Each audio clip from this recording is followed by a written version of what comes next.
just 28% of Americans think the U.S. is on the right track. And I want you to put that into perspective, right? When does the average, when the incumbent party loses the election, look at that. It's just 25%. That looks a heck of a lot like that 28%, right?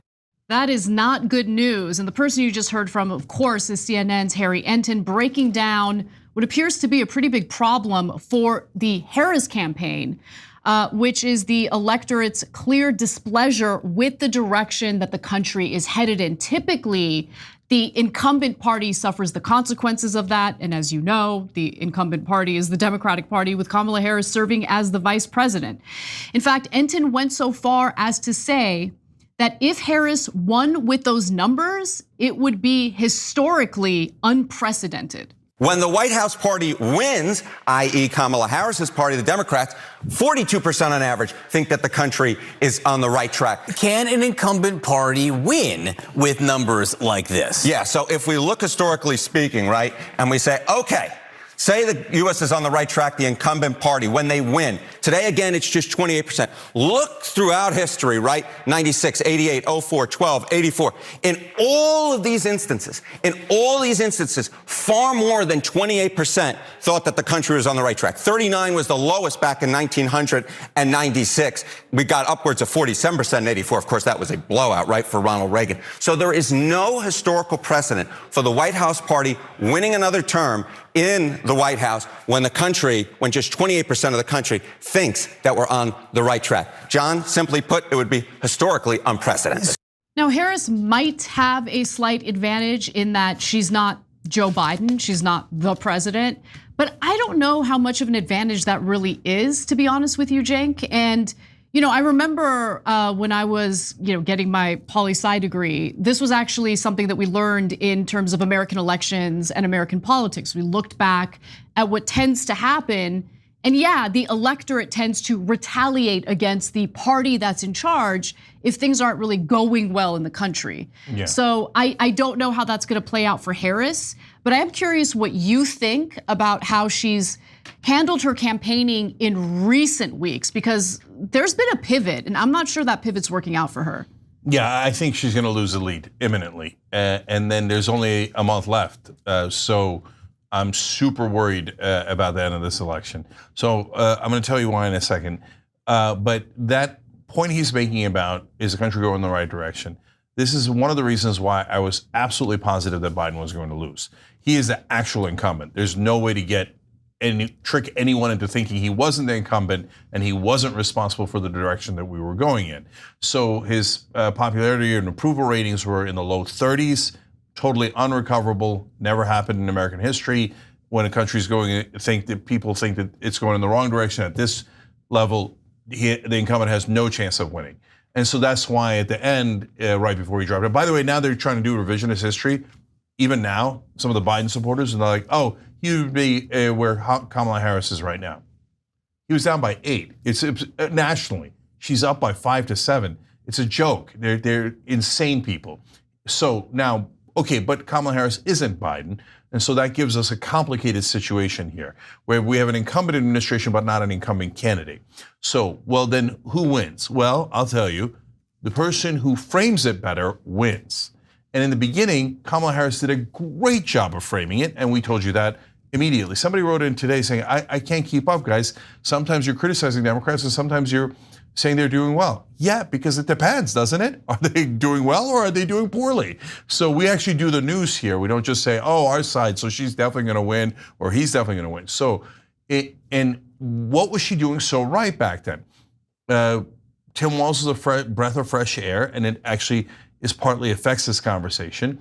Populist, progressive economic positions. Hey, we're going to look out for you guys on price gouging, on the housing prices, and all these things that were populist economically that the country loved. She starts surging in the polls, and she framed it as, "Aren't you sick of what we had in this race? Well, good news. There's a new candidate, and you get to have a whole new, look at this thing." And you've got a candidate that'll give you a change from this election. So perfect framing, and guys, the way she took off was not a given. She did a Right. terrific job in taking No, off. the very beginning, I mean, that excitement around her was very real. And the messaging that she put out in the very beginning of her campaign, I believe was successful because she provided excitement as a new candidate, of course, that's part of it. And there was a little bit of a honeymoon period, but she came out by naming Tim Walz as her running mate. Like, she was signaling that she was gonna moderate certain elements of the left-wing policy that is not so popular, but kind of focused on like the working class messaging that I like, especially when she chose Tim Walz. But then she did like a big pivot away from that. And not only was it a big pivot away from that, she then started talking about how honored she was to get the endorsement of some of the worst like war criminals in the country, like Dick Cheney. Why are you campaigning with neocons? I was thinking about this the other day. So she was campaigning in Wisconsin with Liz Cheney. And the idea is, well, if I campaign with a former Republican congresswoman, well, maybe she can convince some of the Republicans in the state to support me, right? That's the thinking. Except Liz Cheney lost re-election. And she lost re-election. Like, the Republicans in Wisconsin don't love Liz Cheney. Like, I don't understand what the real benefit is of campaigning with them. If they want to endorse her, there's nothing Kamala Harris can do about it. But it's something entirely different to decide like, hey, I'm gonna go out and campaign with the Cheneys. Yeah, so I want to pick up on that in a second, because so when she's framing herself as a change candidate, two things that helped a lot that we just discussed. One is, hey, I'm changing the race. The race was Trump versus Biden. You hated that race. Now you got a whole new race and a whole new option. Beautifully framed. Hey, I picked Tim Walz. No one expected me to pick Tim Walz. Tim Walz is the most real looking out of all these guys. The least plastic, least fake. The most liked. The most liked. And so, and the fact that she picked a progressive who actually got some things done in Minnesota, people were shocked by that. And they're like, oh, okay, change. She wasn't kidding. She meant change. Totally, yeah. Right? And she goes after price gouging. We know that everyone in the business community and all the donors hate that kind of talk. We're like, okay, look at this, real change. But when she goes back to sending out all of her surrogates, Mark Cuban and the others, all over cable news going, no, big business, don't worry. She's even more pro-corporations than Joe Biden was. You're like, ooh, that's not change. And then she goes and assures the military-industrial complex, don't worry, nothing has changed. I'm gonna support Israel 100%. I'm bringing in the neocons like the Cheneys. Don't worry, no change. But guys, she's making the mistake of thinking she's only talking to the donors, because that's who she talks to 24/7 in the real world of the campaigning, right? And all of her advisors, they're all donor obsessed.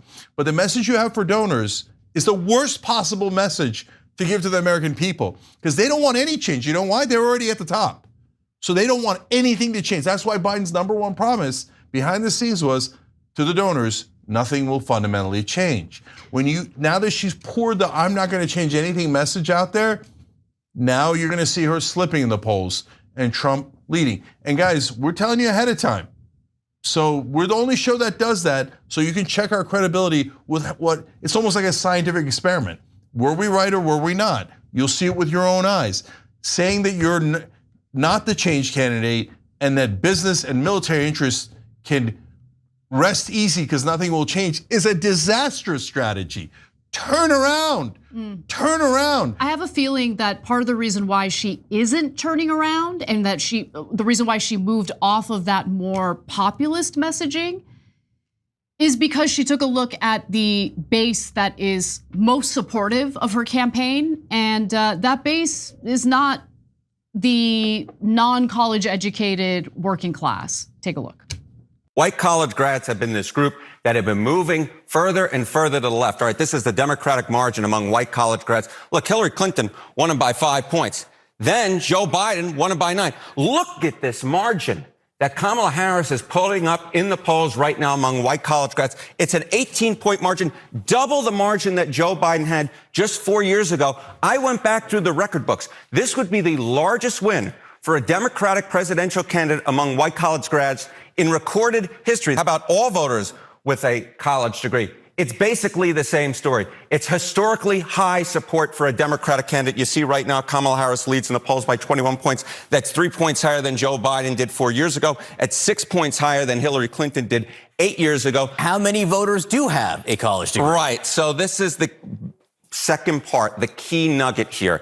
An increasing share of the electorate. You know, you go back 44 years ago, just 21% of the electorate had a college degree. You go back 24 years ago, 31%. You go back 4 years ago, you're up to 40%. This year, it looks like a historically high proportion of the electorate, 41%, will have a college degree. Now, one could argue that the increase of college-educated voters in the Democratic Party has to do with the efforts to cancel student loan debt. You know, that's a possibility. But the other thing is, you know, individuals who have graduated from college are far more likely to be affluent.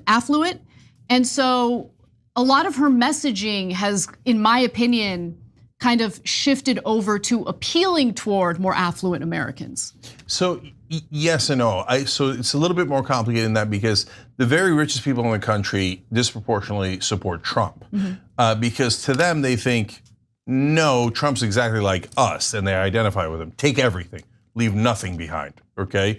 And so whereas the upper middle class, the highly educated, they want the calmness of the establishment, if I'm being honest, okay? And so for a lot of their lives are going okay. And so they think, I don't want too much change.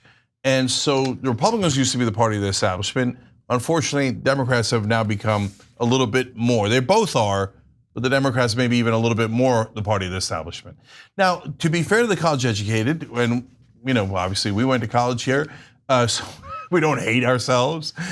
Of course I like college educated people, right? And one of the things that's driving them towards Kamala Harris is that Donald Trump won't stop lying. And college educated people know those are not facts. Sorry, they're just not true, right? And so it bothers people with an education when you make things up 24/7 and they think this guy's kind of a madman. And it's hard to trust a guy like this. That's not the interesting part. I think the interesting part is that the non-college educated that used to be in the Democratic Party have gone over to the Republican Party. And that one is not because, oh, they hate facts and they, et cetera. No, they realize the mainstream media is lying in a lot of ways. It's more complicated than that. The reason they're going over there is because they think the establishment gives me nothing. Everything goes to the top. Nothing ever comes to the middle class. Nothing ever comes down to the great majority of American people. And so I'm tired of it. So whoever looks more establishment, I'm gonna vote against them. And I don't care who's on the other side. I'm voting against you guys. They're super clear about that whenever you ask. But the people in media, they're all college educated. So they can't relate to those other voters. That's very true, yeah. And literally in 2 different articles I read today, there were quotes from people going, I'm mystified. I can't figure this phenomenon out at all. Why are the non-college educated going in that direction? Why do they like what Trump is saying? It's because they don't like you.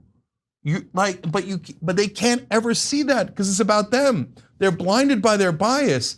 They can't fathom that the establishment is cheating in favor of certain classes of people. That the donor money is affecting where our resources and our taxes go. The non-college educated people aren't wrong about that. They're right about that. That is the fundamental truth that they understand.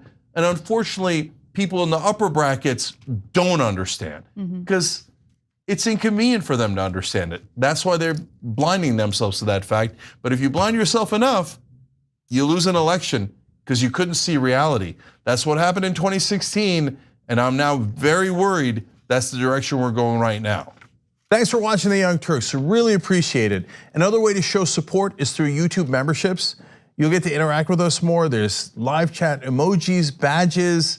You've got emojis of me, Anna, John, JR, so those are super fun. But you also get playback of our exclusive member-only shows and specials right after they air. So all of that, all you gotta do is click that join button right underneath the video. Thank you.